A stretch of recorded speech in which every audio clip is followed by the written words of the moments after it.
We're still scheduled. We're live. There we are. Hey, welcome to Carnivore Sunday School.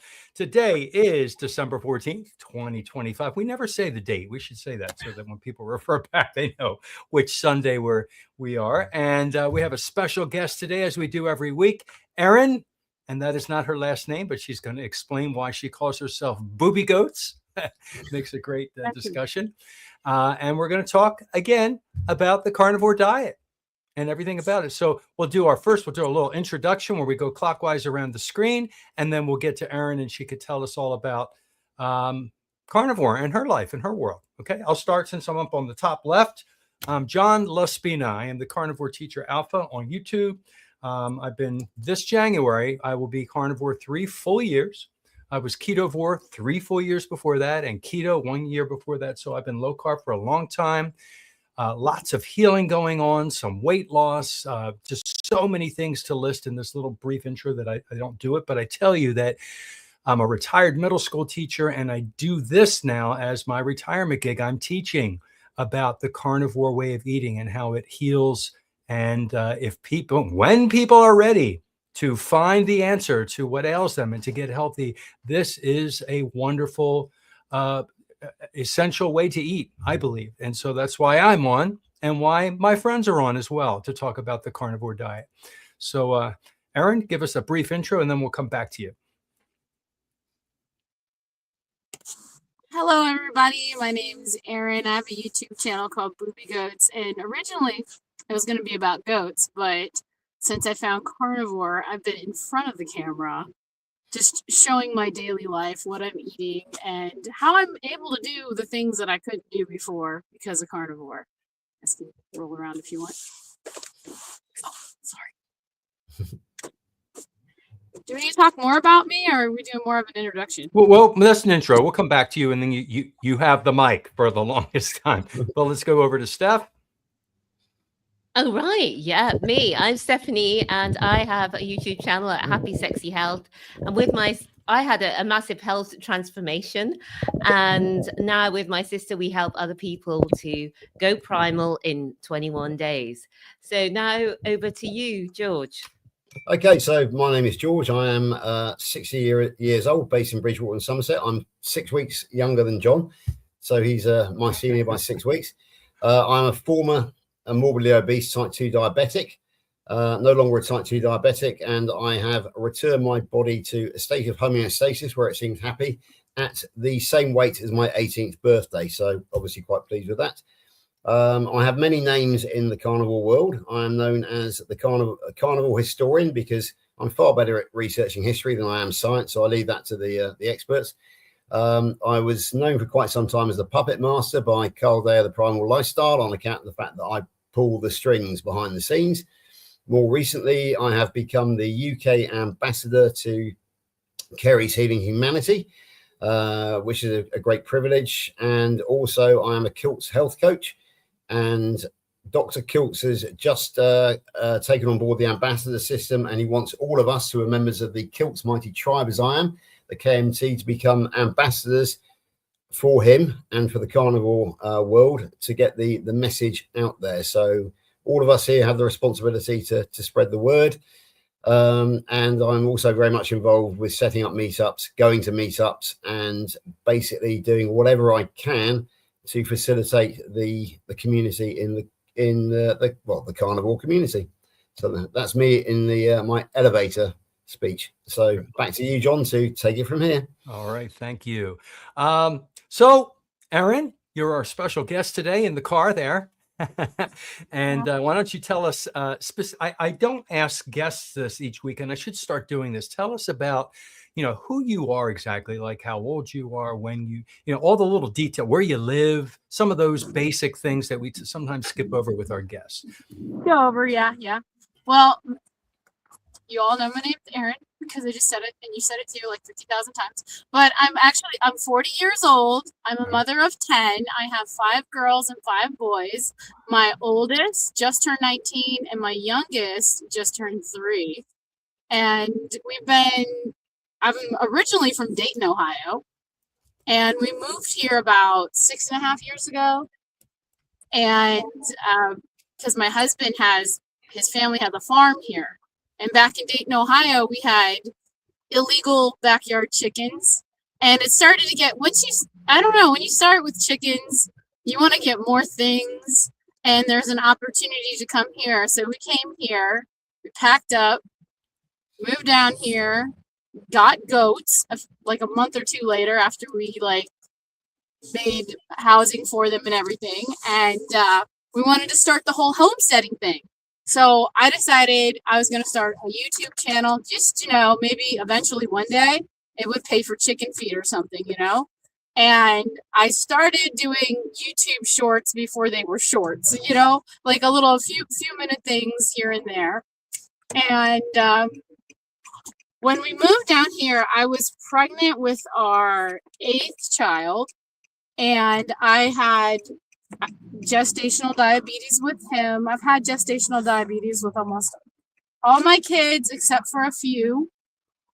One of them, I didn't have it because before I got pregnant with him, I joined the post office because to get me to lose weight, although I'd have a kid, I'd gain about 50 pounds. I wasn't, you might have think, my husband's like covering his head. I was like, you might think I'm a beautiful pregnant lady because I carry your kids, but I didn't think I was. But so I would, after having a child, I would just do a lot of walking, exercising, whatever, get the weight off. And then I'd probably end up like 18 months later with, gonna have another one. So that's how it kind of went for me. And so I decided I'd join the post office to help lose weight, and it would pay for me to lose weight because that's how I'm like. I'm like, if I'm gonna lose weight, somebody's gonna pay me to do it. And so I joined the post office back in 2016, and I heard you could lose 40 pounds in like 3 months, and I did that. And I was looking good, but then I was in a lot of pain at the same time. Like my feet, I could barely walk at the end of the day. People would be like, whoa, are you okay? Did you slip? And I'd be like, no, my lower back. I finally broke down, went to the doctor about it. And they were like, it's sciatic issues. You're going to have to do stretches. And then, of course, it comes up that also I'm pregnant with my 7th. So they decided at the post office, instead of having me deliver packages and walking everywhere, I would drive the cars. But of course, I didn't like tweak what I was eating. So I kind of gained back all the weight that I lost on the post office. And so when we moved down here, and after I had him, we moved down here, and usually I would lose the weight, you know, but I didn't. And with the next 3 kids, I still did not lose the weight. But also I have to back up just a little bit, because when I first found out about gestational diabetes, it was with my 3rd child. He was growing a little big, and I had to take a diabetes test. It was like a 3-hour thing where you go in starving. You got to drink this horrible liquid. You got to make sure that you're not going to puke, because if you do, you got to come back and do this thing all over again. And so I did that. I guess I passed the test because I got a call, and I had to like Google what gestational diabetes was. I had to go see a special nurse. We had to talk about diet and everything. And she'd be like, what are you eating in a day? And so I don't remember what I'm eating the day before or what I ate the day before. So I just had to like kind of make up what I normally eat. And I was like, I have a bagel, I have cream cheese. And then she's like, a lot of cream cheese. I would be like half a bagel, a lot of cream cheese. Yeah, because it's a bagel.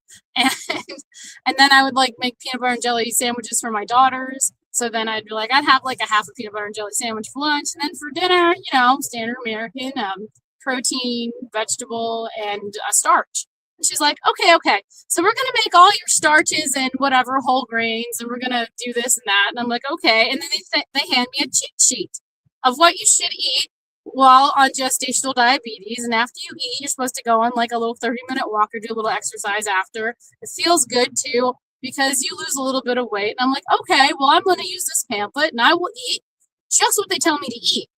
And I did that, and my sugars were really high.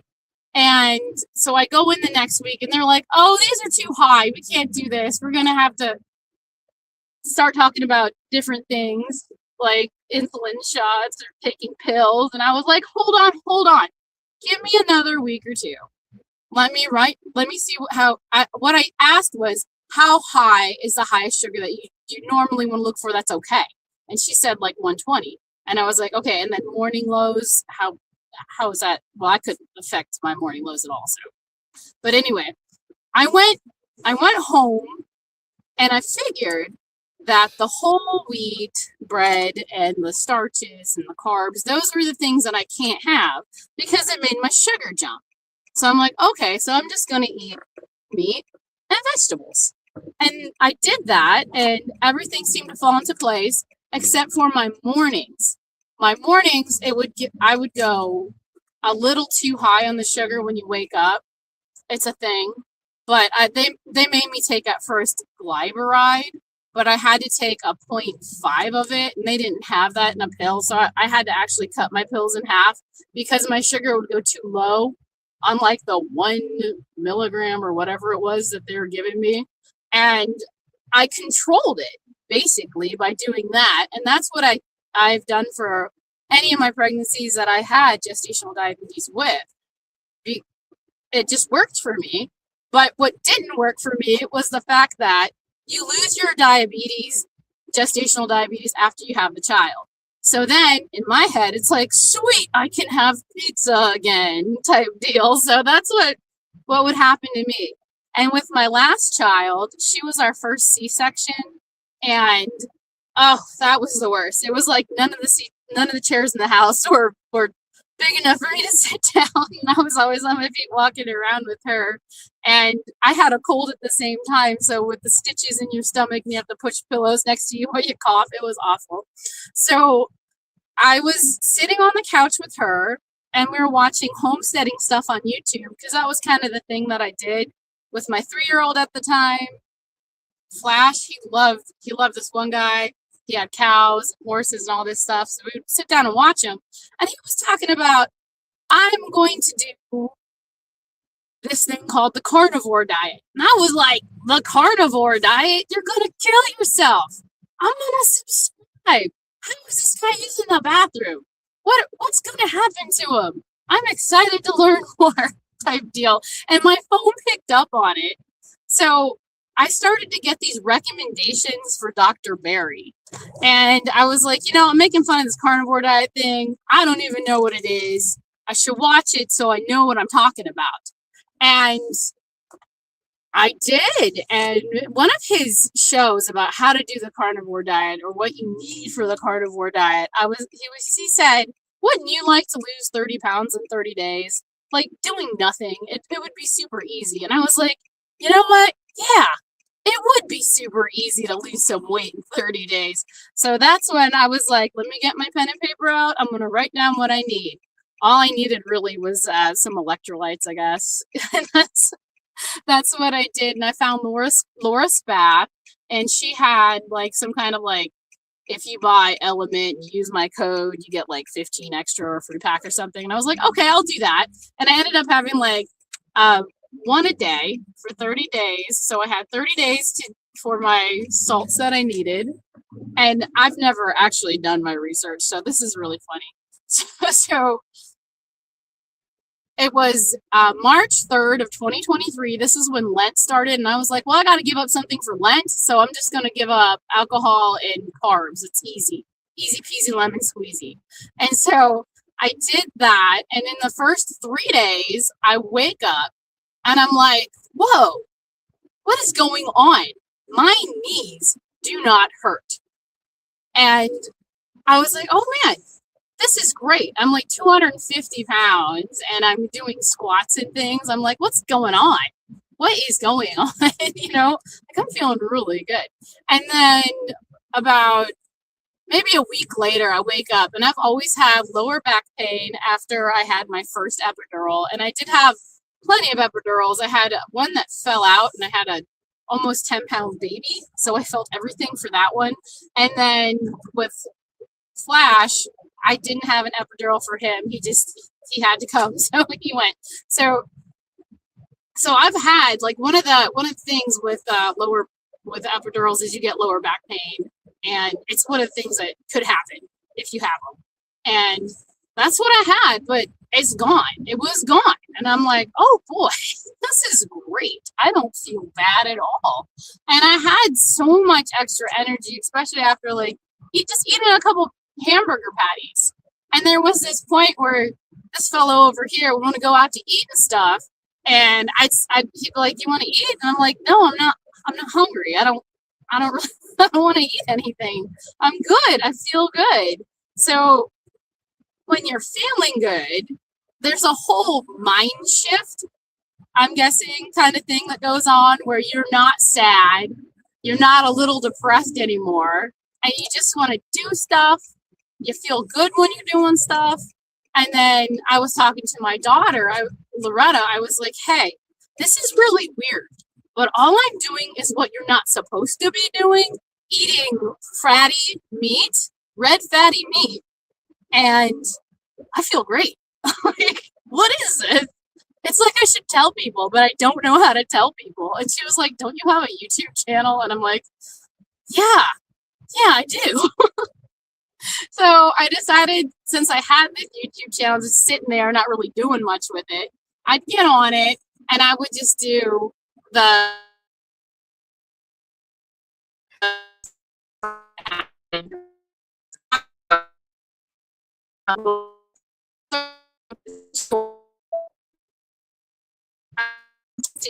from Pogo. She's frozen. Can Yeah, you guys- we've lost Erin for the moment. It's she Yeah. obviously hit a bad. You're frozen on screen there, and we can't Yeah. hear you. So It'll come back, I'm sure. She It'll needs to go come to back another now. tower on the road, probably. That's right. Yeah. Oh, that's amazing. She's just that is I can't hear these stories enough. How you don't expect all these wonderful things to happen. You're just expecting to lose a few I just pounds. need to make a public apology to Erin, because I knew dead. she had a very large household, Froze. but I didn't realise that all 10 children were actually her own. So, well, that was my first when she first said I'm 40 and I have 10 children. I mean, absolutely. she kept talking and I was hung on that. Yeah, my reason being that I had no idea that she was as old as 40, because I thought that she was she looks very young, early 30, so I didn't think it possible that she could have 10. So yeah, that's once again the carnivore diet strikes again. It's I just would not believe that she had already turned 40. So yeah, apologies, but congratulations.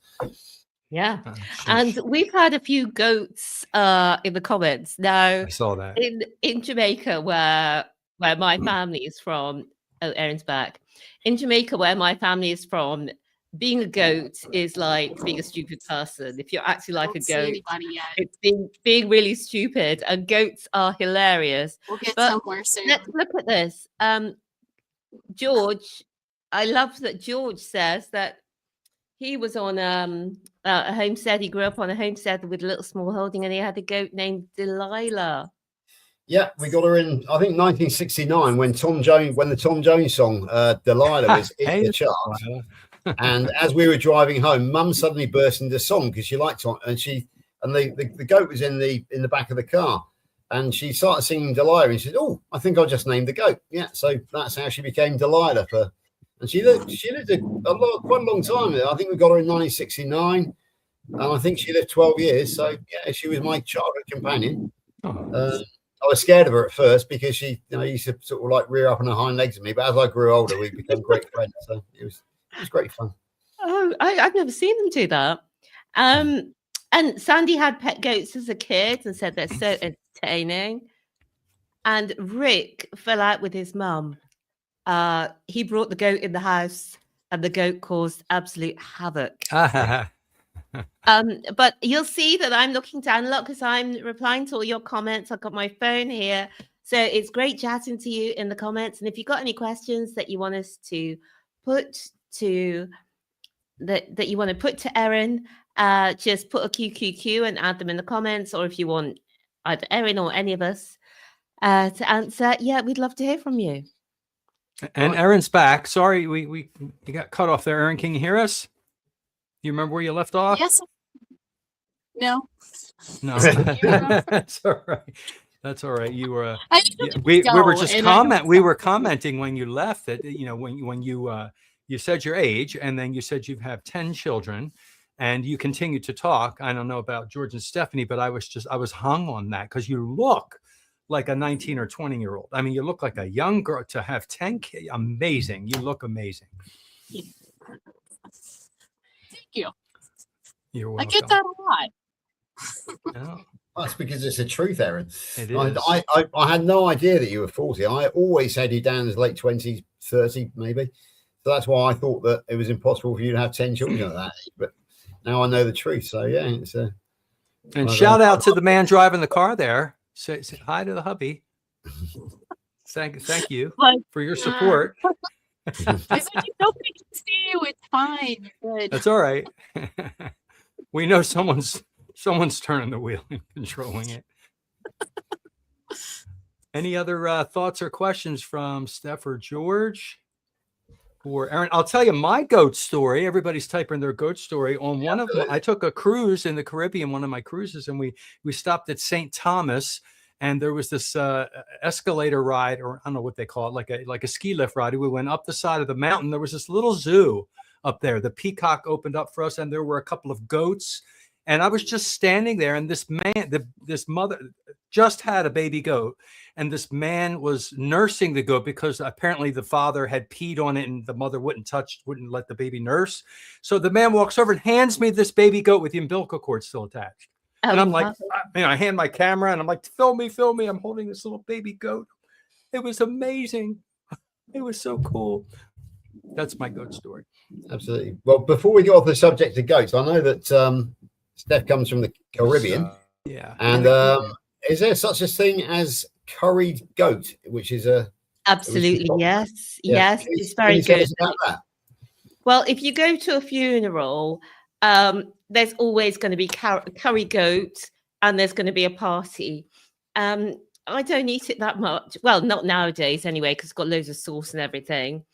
But if you go to a funeral, you feel shortchanged badly if there's no curry goat. And then there's a bit of a party afterwards, music and celebration. Hopefully, if the person had a good innings, obviously it's sad if somebody's died young. But usually the funerals are great fun. If people have lived to a long age, plus you've seen all the family and friends, you've had the curry goat, there's all the dancing, and then those who are so inclined are on the rum. So it's actually quite a good time. Yeah. Can I just point out, I think this is correct, Steph, that one of the biggest faux pas you can make when talking to somebody from the Caribbean is called goat curry.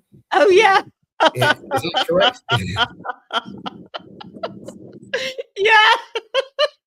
Well, we know what you mean, but you're not down. You're not down. It just shows you're not cool. Curry, You don't really know. Yeah. Curry goat. So there we go. Interesting. Thanks for that, George. Yeah. Just a little bit of education on. We are after all on Sunday school, so there we go. Love it. So, Erin, this is not Keto Cookout, where I'm not allowed to teach, as Erin will know. I think Erin and I have actually appeared on Keto Cookout together in the past, and one of Russ's instructions is we ain't here to learn nothing. We're here to have a good time. So there we go. Okay. Interesting. Well, Erin, tell us more about the question I ask all the people that I interview is, okay, what are you eating now? Right, this moment, like what do you have in a day? What does your family have in a day? Well, for me, I just in the morning I make a fatty coffee with like one egg yolk and a tablespoon of butter and like 9 cups of coffee, and I immersion blend the crap out of that. That's what I have for my breakfast, and I'm usually good all day until dinner time. I'll have a steak, like a T-bone or something, or whatever I find on sale, because I like to buy everything on sale. And when I started the carnivore diet, it was more like it's got to be every kind of meat. I can't just be like one thing, because I got to be able to afford it. And since I started feeling really good on it, what I started to do with the kids was I made them more whole food type deal. And then we got to a point last year, we did a lot of the keto stuff with the kids, and then we went full carnivore for a month. And when one of my daughters left for the whole month because there was nothing to eat, and I'm like, what are you talking about? There's burgers all over the place type deal. And she was like, no, I'm not going to do it. Bye. But the rest of the kids didn't mind because, you know, it was like cottage cheese, you could have meat and all that stuff. And, you know, no vegetables. A lot of them are like, yes, awesome. But a lot of them really like cheesy vegetables. So we do that with them. They're more whatever they like, really, because it was more like maybe you should be happier with you guys and we'll just try. If they want something, they really want it, I gotta make it. So it's got to be like, I've got to start a sourdough because they want to do for Christmas, they want to do pizzas. And I'm like, I got to do a sourdough. Oh, I got to start a sourdough. It's been forever. I kind of let mine die. So I have to do stuff like that. And I was thinking the other day, it's really funny for me to be carnivore and I also cook because usually what they get is like 2 different proteins and then rarely nothing else unless they ask for it specifically. It's just like a lot of meat. Because I'm just like, whatever. But some days we do have to like, I have to take the kids to Cub Scouts, so they have to be able to make the food that's a simple food for them to make. So I have to go out and get, you know, hot dogs, and then they always like chili dogs. So I get the cheese and the chili, and then they complain if they don't have buns, and then I've got to do that. And I'm like, I don't want to make them, but I have to make them because there's nothing safe here, really. It's not fun. I'm like, just eat meat. I do it all the time. And whenever they have complaints or ailments, I'm like, you know, it fix that. And they're all like, don't say carnivore. Don't talk about carnivore. Don't even. They're always doing that to me. Like I say it too much or something. You know, it fixed that on me. So we have that. But when we get them and they're not on a sugar, like right now, because of school and stuff, they get sugar from school because candy and it's holidays that have been going through. It's almost like a downhill spiral for them from Halloween on till Christmas, and then they get to wait until spring to have, because he likes to do the Easter baskets with the candies, and I'm like, look at the Easter basket stuff. They've decided to make more fun toys instead of candy. But when they don't have it, they're great. When they do have it, it's crazy. And I also noticed, like, when I just offer them more bacon, more hard-boiled eggs, have them ready in the fridge, and I quit buying all the, like, stuff that makes a lot of crumbs. And then every once in a while, when we pick up the stuff that makes crumbs, it's just a bigger mess. It's less mess when you don't deal with the junk. It really is. So they're like, they eat, you know, just kind of what I eat, but I like to add for them some veggies if they ask. That's basically me. But if they're like, we really want spaghetti, because they like spaghetti, it takes me forever. I've got to make the spaghetti. I've got to roll it all out and take it through the machine. That part the kids like. The first part, I teach them how to do it, so then I don't have to do it. But my spaghetti making thing, the extruder part doesn't do the flattening enough, so I've got to be out there with the roller like, this is how to do it. Using all your muscles. Everything it can't just come from a box. I gotta make it, because morally now it stinks in a way, because I know what's the best for you to eat and what will make you feel the best, and I try to do that with them. But my youngest, that have been with me since I've started carnivore, they eat a lot of meat. They love it. They'll come after me. I have it recorded all the time, because I'm like, I eat my meal last so I can like make a little show for YouTube, and they'll always come up and be like, hey, can I get a piece of that? I'm like, sure.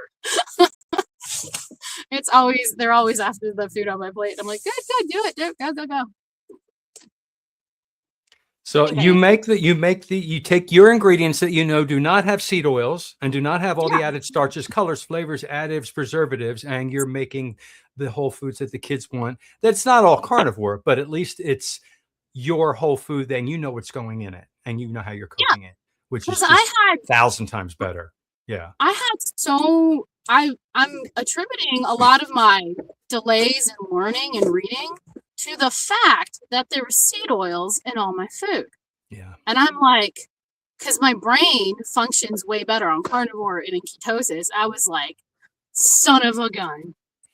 This is what I needed my whole life. And then I think about how the hell are everybody driving on the road that are not on Carnivore? Like, how are they, how am I living through it? Like, you watch people drive and you're like, are they even there? They're all on their phones. No, they're not. That's They're scary. not. Yeah, if I can just jump in here, folks. Both Steph and myself live on the motorway corridors. I'm on the M5 and she's on the M4, and we can tell you that basically all the time the motorways are closed because people crash. Ooh. And I think you made a valid point there, to be perfectly honest, Erin, because people just they're not as spatially aware. Their timings are wrong. Certainly every Friday when people are trying to drive home, I mean, yes, it's just a nightmare. Would you agree, Steph? Yeah, I would. I would. And can I talk about something that's very exciting that's happened? I'm not sure if this is on your channel, Erin, or your channel, John, but it's the first time that I've seen it on one of our lives. But Roy, thanks, has given $50. I saw that. Thank you, Wow. Roy. Wow. Maybe that's so I'm not sure whose channel it's on. But that's lovely. And I've got a few more comments. There was one a really good question for Erin about Yes. her diabetes. If you want to go back and find that one and post it. Great. I'll just talk about Sandy's pet pig Alice, who would visit in the house when she was a kid, because I just love that. But here is the question for you, Erin, from Carnivore Jerry. Does diabetes run in your family? Is it type 1 or type 2? Type 2, I believe that my dad's A1C was a little high, and he started doing carnivore, but I don't know if he had his blood tested or not, but he doesn't look like he'd have a bad A1C score, but he did. I think my grandfather on my fraternal side or grandmother might have had type 2 diabetes, and on my maternal side, my grandmother had it, because I know she did, because she lost her legs to gangrene. So that's what I know so far on that. So it is genetic. So I thought it was genetic too. And then when I started controlling it with diet, I was like, wait a minute. But because I was so spacey and not yet like, I don't know, that carnivore clear, it didn't like click for me that if I just ate this way, I'd be fine. Until I actually did carnivore. It's crazy. Yeah, it is crazy. And there's a couple of other ones. Oh, that's very strange. There's 2 Johns. Oh, crikey. I don't know what's going on. John's got twins. Power gotta activate. Yeah, I don't can know what's- remove one, John. Just let me remove know. one. I don't know why. Remove the I got right bumped one, off please. and I can't yeah. sign back Okay. on. We're on to one. Sorry, I don't know what Yeah, happened. we don't want another incident like we had on Juliet's channel the other day. when she Weird. managed to eliminate Amy, her best friend, when she was trying to hit a troll. But that's a story which we're not going to let Juliet forget in a hurry, are we? Amy. No, definitely not. And she'll be coming on here, so maybe she'll kick one of us out. But Lainey and Rick and others have all said, Erin looks like she's in her 20s. You look fabulous, especially having to raise 10 children. I think I would be in a straitjacket, and I think I'm agreeing with Lainey there. That's why the opportunity to move to a farm, I was like, let's take it, because I can just kick them outside. Yeah. And Tammy said, I would get so disappointed following the American Diabetes Association diets. They never worked.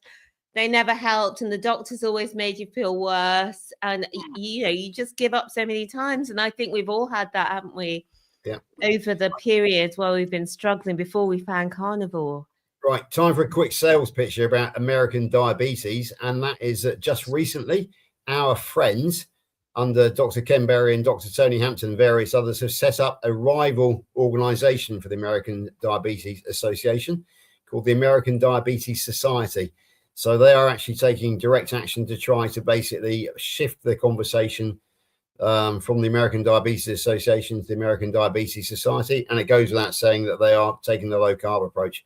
So yeah, if anybody didn't know about the American Diabetes Society, please go and look it up on your browser and find out more about it, and just basically get away from the ADA and switch over to the American Diabetes Society, because they are the future.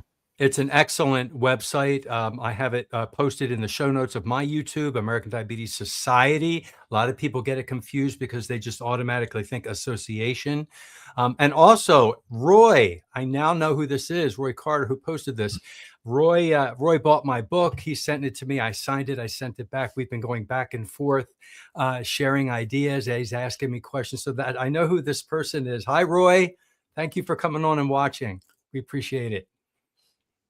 And I love that very generous gesture. Very generous. Thank you. So that's so lovely to see. Yeah. And finally, from me at the moment, from the comments section, is from Jonathan at Carnivore Muscle, and he's just talking about the hacks that he likes to integrate with carnivore diet, morning sunlight, resistance training, online community, sauna, and red light therapy. So it'd be great to hear from you, Erin, your thoughts on these. Maybe with 10 kids and being on a farm, you don't need to think too hard about these different hacks, maybe as those of us who live in the city. But have you got any thoughts on these hacks? Oh, I kind of do. I do them, I think. Sure, I do. I get up. This is so crazy because I never thought I was really a morning person, and I'd have to get up to get everybody going because I'm mom, and I'm the only one that actually thinks it's important to wake up in the morning. But now I just wake up at 4 or 4:30, and I'm like always up, and I'm walking around, and I'll go outside. I try not to look at my phone right away, and if the lights go off, I'm like, yes, I can go outside and get some light in my eyes before the sun comes up. And I do that, and I'm usually around this time of the year, because it's kind of colder for us, I like to do my morning chores without a jacket on. Sometimes I do it barefoot. If I have my sandals on, I'll take them off, because I want to get my grounding in before I bundle up and I have to go outside and do stuff. And I do have an exercise machine, a weight machine that I like to use, but one of the kids lost the pin to it, so lately it's been I'm mucking out the chicken coop, and every scoop's like 50 pounds to muck it over, and I should have more of my kids doing it, I know, but I like to do exercise. I like to dig. I like to do these things. This is like the stuff that I've always wanted to do, so I love being outside, and it used to take me forever to do things, and it's so simple on Carnivore because I'm like, I'm up, I'm ready, let's go, let's do stuff. And that's where I get my training. But the online community thing, it's key. You need it. I was maybe 8 months in at Carnivore, and I've never actually got onto the live chats to chat with the people, because it's like a big step. It was a big step. And I went on to Nia's Way. She used to do a show a lot. She used to do a fireside chat or something on Sundays, and it was fun. And then from her, I found Old Guy Carnivore, and everybody there is just awesome. It's a great group of people. They seem to like go through that with Carrie's channel and going around. This is a bunch of really nice people. We're all a little more clear-headed, like-minded, and really fun to hang out with. So that's why there's usually like a lot of chatting, because it's like, hey, what's up, guys? What are you doing today? I love it. But all these things are great, and sauna would be awesome. My sauna is my greenhouse. I will get in there and just hang out to sweat. I love, like, this is almost my 3rd year on Carnivore, and this summer it was hot, it was humid, I'm like dripping buckets of sweat, but it didn't bother me. Usually it's really like, oh, it's so hot outside, I'm just gonna stay in. No, it was more like, why is the air conditioning off? Turn it off. It's great to sweat. You turn on the regular fans, open the windows, type of deal. And everybody's like, she's lost it, she's crazy now because Carnivore. And I'm like, no, it's just I felt good. I felt good to sweat. It was great. And I kind of miss it now because it's colder, but I still get out there and I do stuff because if you're not doing anything, you're kind of bored. And carnivore makes you kind of energetic, and you got to do something, or if I don't do anything and I'm like folding laundry, I have to run to put it away and stuff. It's just my muscles kind of like do this thing where it's like, come on, let's do push-ups or something. And I'm like, this is not me. This is so weird. And I have to do them anyway type deal. You have all this energy that people talk about when they go carnivore. You don't know what to do with it. You have to do something because your mitochondria are so much more efficient. You have more flexibility and you have more energy, and run that laundry. Yeah. But in the beginning, it was for me, I think there was this point where I saw somebody say they didn't need a lot of salt, so I stopped taking the salt.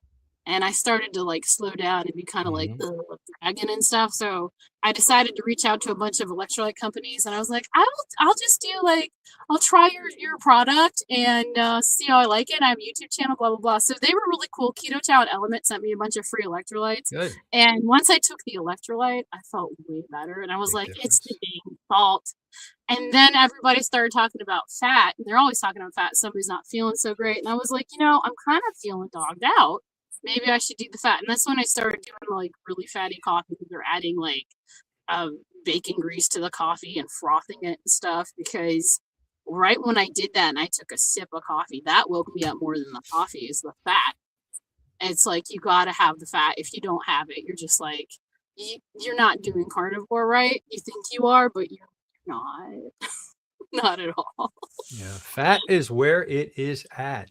Yes. 100%. And a lot of us have been fat phobic trained Yes. from decades ago. We're so, cut the fat off. We were fat phobic. My gosh.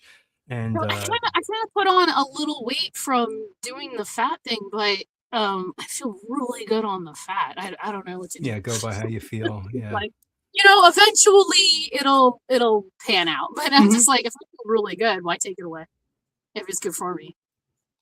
I just want to say, I think you're the passenger, are you not, Erin? I am. Yeah, your husband's driving, because there's quite a few worried people in the comments saying, "Oh, she's driving; it's illegal to drive." So we're parked. We're in a parking lot. You can stop worrying. When the car's moving, it's Mr. Booby Goats who's driving. And remember, we're in the United States, so she's in this side. You're thinking Britain. She's in the driver's seat. Absolutely. Yeah, I've got a funny story about that from Monday when I picked up Dr. Kiltz from Heathrow. Oh, really? First thing he did was go to the driver's side. Yeah. And he actually said, I should know better than that by now. But no, I said it's the same mistake we all make when we go to another between countries. So yeah. And there's a question for you from Lainey, Erin. Erin, do you eat your chickens or just the eggs? Just the eggs. I'm not strong enough yet to eat my chickens, but when push comes to shove, I might do it. But for now, I don't need to. And they're pets. They're all strong pets. enough, meaning strong enough to chop their head off and pluck. Yeah, that. Okay. I know how to do it. I know how to do it from watching all these homesteading shows. Right. I joke to the geese and the turkeys because they're kind of loud sometimes. Like, which one's going for Christmas dinner? We're gonna have a goose or a turkey. I do it all the time, but I can't. Not yet, anyway. Their eyes are too big and cute right now for me. And Roy said he's loving your book, John. Still enjoying every night at reading time. He's a great guy. It's personal. I won't say it to you, but he and I have been going back and forth and talking about my book, and he's a good soul. I don't know if we want to have him come on. If he wants to come on, he may not want to come on, but carnivore has low carb carnivore has really helped him tremendously. So he's just learning and growing, and his wife's jumping on board and everything. It's wonderful.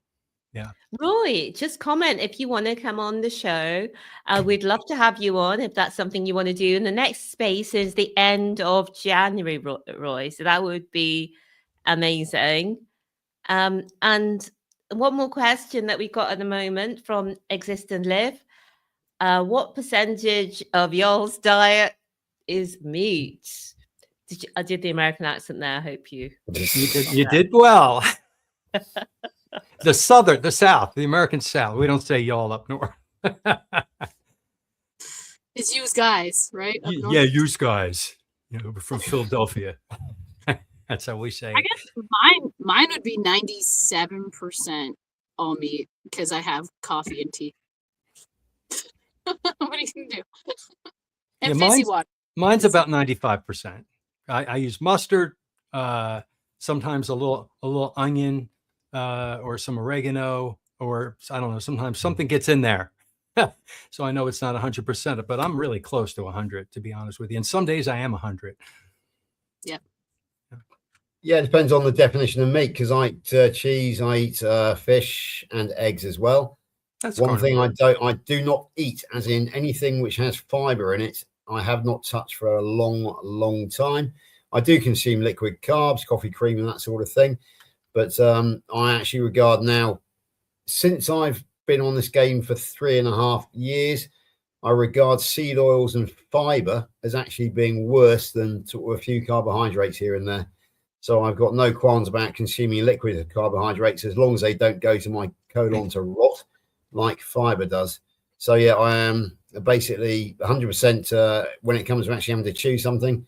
That is 100% carb free or whatever. But I do drink in liquid form. I do consume a few carbs, so I'm pretty close. But there we go.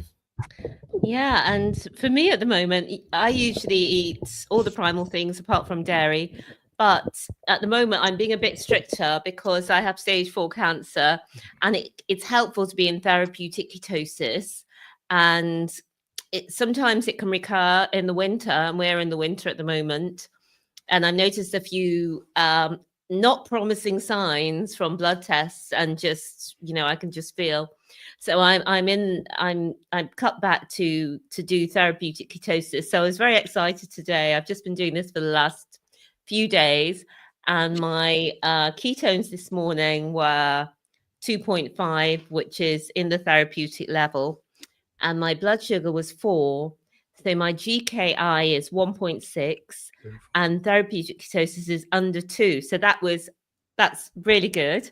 And the amount that people can eat and be in therapeutic ketosis will obviously vary person to person, depending on their own metabolism, how healthy they are, how much they weigh, how big they are, all the rest of it, how much exercise they do maybe as well. And but I eat 250 grams of minced beef, and up until today I was having 4 rashers of bacon with it, but I've now run out of bacon. I'm not going to buy any more, so I'll just be having beef and liver. And if I just eat that much per day, it keeps me in this therapeutic state. So I've got Christmas coming up, which usually I stay mainly carnivore over Christmas normally, but I do eat a mountain of food. But I won't be able to do that this year, so it'd be interesting to see how I get on with the whole Christmas thing. Speaking of that, it'd be great to hear what you're all thinking as we head towards the festive season. How do you all approach it? Good question. How about you? We'll start with Erin. Erin, what are you all doing for Christmas? My husband likes the country ham, the very salty ham. They usually get like a big salty ham.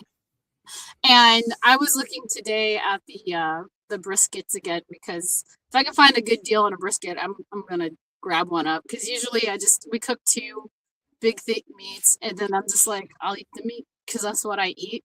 If the kids want other things, they'll make whatever they want. It's fine. It's Christmas. But that's how I do. I don't really, since I'm not going anywhere this year, I will just be at home, and it'll just be like how I did Thanksgiving. It was a turkey and a brisket, and that was delicious. What is it? That works. She'll be back. She probably popped off like I did. Yeah. For Christmas time, I'm going to do what I did for Thanksgiving. We're going to smoke on the Traeger grill a prime rib. If you've never smoked a prime rib, it is succulent. It is amazing. And we also smoke brisket too, which takes a lot longer. But I just more meat on the holidays. Same that I do on the regular nights, but more. Sometimes better. sometimes you splurge and spend the money on the prime cuts. Yeah, How about we you, have two. Steph? Or George. Go ahead, George. Yeah, we have two freezers in the house. Lainey's actually sat in the other room at the moment. She might come and correct me in a second. I know she wants to say hello to Erin anyway. But those two freezers are completely rammed with meat now, just meat, nothing else. Lainey's very good at spotting bargains in the local supermarkets. The lamb was all half price, so we've got lots of lamb legs in there. On Saturday, we went to the pop-up market, which I think I've put on my Facebook, and quite a lot of people have seen that. The mobile butcher drives around in a big truck and sells out the back, and he sells bulk at discounted prices. So we stocked up on steak the other day. We buy online. There is a company called Weston's Rose Veal, not very far from us. And Lainey put in the big order for them recently. So we've got a lot of veal rump and veal scallop in the freezer. We have various other lamb chops, you know, the fillers, pigs in blankets and sausages, definitely. We're so full that we saw something called a capon on Saturday. Now, I don't know if you know what a capon is, but it's basically, it's a rooster or a cockerel over here, which has been sterilized. So it grows quicker, and then it's obviously not allowed to breed because it can't breed. And they become a much bigger version of a rooster, much more tender. We were going to pick one up on Saturday, but Lainey realized that we have got no space in the freezer. In fact, here she is. So we're gonna make some space this week, and I'm going out to buy a capon on Saturday. And we also have a rib of beef on the bone, 2 joints of rump, 3 ducks. I didn't kill my own ducks, Erin. I couldn't do that either. There's no way. They'd all have bones in their hair. I'd be rubbish. I could never be a farmer's wife ever. Yeah, we've got our lobsters. We've got lobsters. Oh yeah, I forgot about the lobsters. Yeah. Oh, I know, 2 lobsters. So Yeah. Anyway, lovely to see you all. all right. Thanks, Lainey. See you later. Yeah, so there we go. And just on subject to ducks, I just got this for Rick. I've got to do it. Yesterday we went shopping at the market, and we went and had a look at the market stalls, and we found this book, and I had absolutely to buy it. It's called The Duck Burglars. So Rick, if you're still in the chat, well, it's only small. So what I'm going to be doing is, I can't send it to you obviously intact, but I'm going to take photographs, frames of the entire book, and I'm going to send it to you in chapter form on email, because we do have email contact. So yeah, The Duck Burglars. So that's your Christmas present, Rick. Need to do that. When I ride around my neighborhood, I see a ton of ducks, and I think the duck whisperer. I'm going to call Rick the duck whisperer, because they come to him. They know him. You just go by here, ducky, ducky. Yeah, he's a pro at that. Oh, I can see Julie in the comments from the other day at the event. Oh yeah. And she just had a half a chicken for dinner. So just keep me up to date. And also I wanted to point out that Erin has got a duck on her back seat as well. Yes, she does. So We've been it's all- staring at it this whole time, and I mentioned it at the beginning. Right along. Yeah.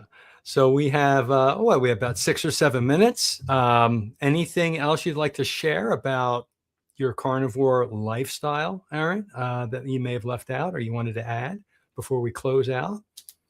I'll probably think of something 30 minutes later, like, I'll jump in.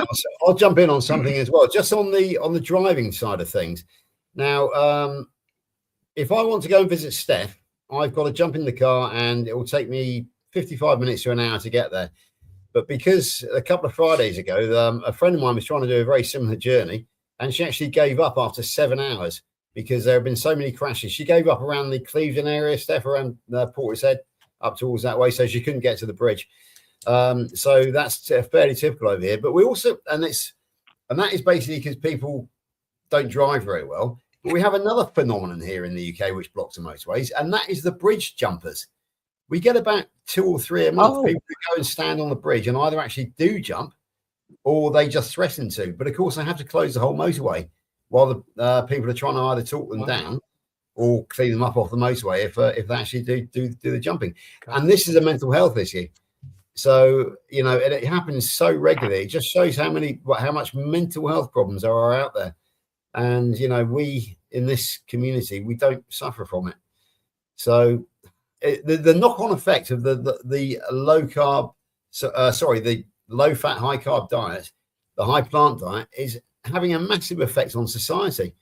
Because obviously people are trying to get to work, they're trying to get to visit their friends, and they can't do it because these people who are mentally disturbed are actually having a real effect on the way that the country runs. So yeah, it's very frustrating for us, but it's a simple fact of life. So there we go. I don't think we have a lot of bridge jumpers, but I'm sure there are some. And we have our traffic jams and we have our crazies, and people don't know how to use their turn signals in the United States or stop at stop signs. Turn on the lights too. Right. It's frustrating. My big pet peeve is the darn cell phones nowadays. You're not supposed to be on them, and everybody's on them while they're driving. You could see them holding them. I don't know why they have to hold them. And the light turns green and nobody goes. And I'm tapping on the horn. I'm like, put the phone away. I'm cursing. Frustrating, but it is what it is. I feel like my speed is so much faster. Like the light turns green and I'm going right away. I have fast responses, and maybe because of my carnivore diet, I don't know if I was this fast before, but everybody needs to be faster. I was like the other night, you put, because I'm out in the country at night, you put your brights on to see. I don't do that anymore. I kind of forget to do it because I can see just you see fine. Better. Yeah. I don't wear sunglasses anymore. Yeah. I don't need them. I love the sun. Yeah. Love it. It feels so good. It does. And we need that we need the signals in our eyes for our circadian rhythm, when it rises, when it sets, all that stuff. All right, we're at the top of the hour. Shall we do our close out? I just acknowledge Wendy, who suggested that I do a storytelling of the duck burglars. And actually read it out loud on my channel and just show each page. Do it, George, like an elementary school teacher. We've had a request, so I will get around to doing that. In the very near future before Christmas, I will do a story time, the duck burglars, and hopefully Rick will tune in to watch it as well. So yeah, consider that done, Wendy. No worries, thank you. I think you and Rick should go on. We can get two people on the screen. You read it, Rick comments. It might be an idea. You would have a lot of volume watching that. Yeah. Okay. All right. We can do a special or something. Isn't it? Steph, why don't you start by telling us where people can find you and Yeah, thanks. It's I forgot my name there. I'm Stephanie Taylor, and I'm at Happy Sexy Health on YouTube. If you're not subscribing, it'd be great to see you over there. And we share lots of stories about people who are starting, we call it primal eating. Some of them are carnivore, some of them are ketovore. And it's great stories from, it's amazing stories, because when you first start, that's when you have your biggest wins, isn't it? And people are really shocked and they can't believe it, like you guys were saying in the comments.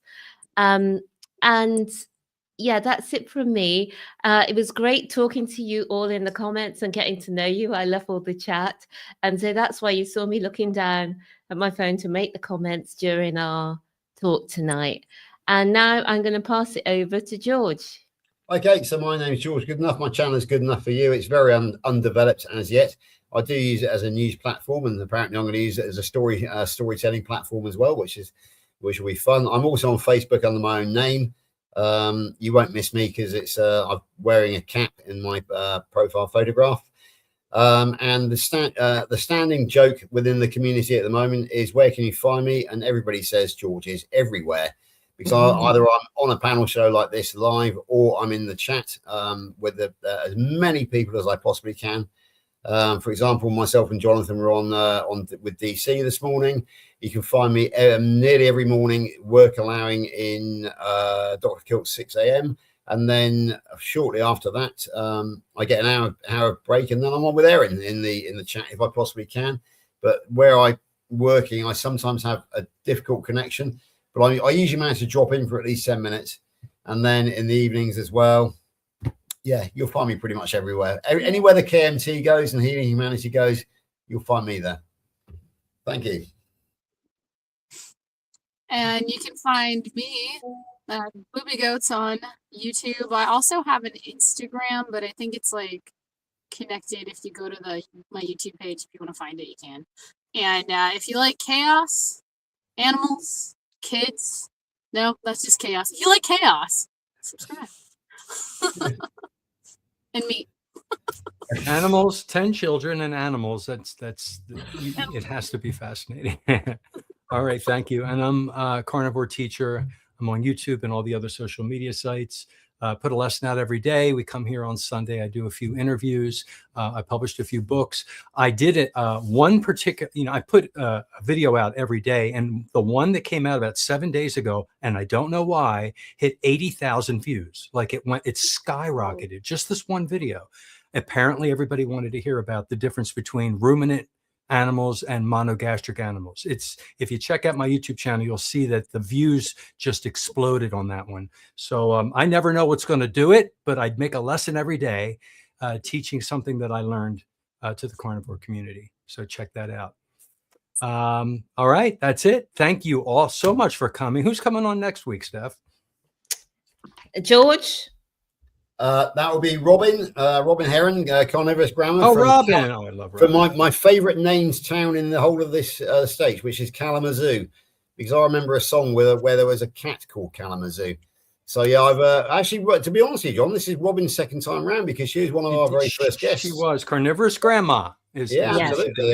And so she was on with Dawn, my friend from down in Southern California. So this is Robin's second time round, but she'll have the limelight to herself next week. And then, as a matter of interest, that's the 21st. The night before, give a big shout out to me because I shall be on with Robin, giving her an interview on her channel. So, it's going to be great fun. It really will be. And then, of course, the following week we have the legend himself, which is Dr. Kiltz on the Christmas special. So it's all very exciting coming up on Carnivore Sunday School. John, would you ever have imagined when we started back in June where we would get to with this? This has really gone in an amazing direction, and I'm excited. I look forward to this every Sunday. This is so much fun. Erin, thank you so much for joining us. This was really great. Thank your husband for driving. And stick around for the after show party because that's when we break out the pizza, the chips, and the beer and the wine. I love it. All right. Bye.